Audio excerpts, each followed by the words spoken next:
పశ్చిమ గోదావరి జిల్లాలో కాంగ్రెస్ నూతన జిల్లా కార్యవర్గాన్ని ఆ పార్టీ అధికారికంగా ప్రకటించింది. భీమవరంలో కార్యవర్గ సభ్యులకు నియామక పత్రాలు జిల్లా డీసీసీ ప్రెసిడెంట్ హరికుమార్ రాజు అందించారు. త్వరలో గ్రామ స్థాయి నుంచి బూత్ లెవెల్ కమిటీల ఏర్పాటుకు చర్యలు తీసుకుంటామని చెప్పారు.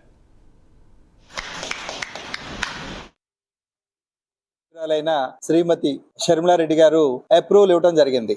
దానిలో భాగంగా ఉపాధ్యక్షులు, జిల్లా నెక్స్ట్ ప్రధాన కార్యదర్శులు అలాగే ఉప కార్యదర్శులను కూడా ఈ రోజు అందరినీ అనౌన్స్ చేయడం జరిగింది. కాంగ్రెస్ పార్టీని మరింత బలోపేతం చేయడానికి మా జిల్లా కార్యవర్గం అంతా కలిపి ఈ నర్సాపురం పార్లమెంట్ ని ఉన్న జిల్లాల కంటే కూడా మెరుగైన జిల్లాగా ఆర్గనైజేషన్ పరంగా బలంగా తయారు చేద్దామనే ఆలోచనతో మా జిల్లా కార్యవర్గం అంతా మేము నిర్ణయం తీసుకోవడం జరిగింది. అలాగే మండల కమిటీలు కానీ, బ్లాక్ కమిటీలు కానీ, తర్వాత బూత్ కమిటీలతో సహా పూర్తిగా వేసుకుని తద్వారా ఎలక్షన్స్ ఎప్పుడు పెట్టినా కానీ రెడీ అవడానికి మా కార్యవర్గం అంతా కూడా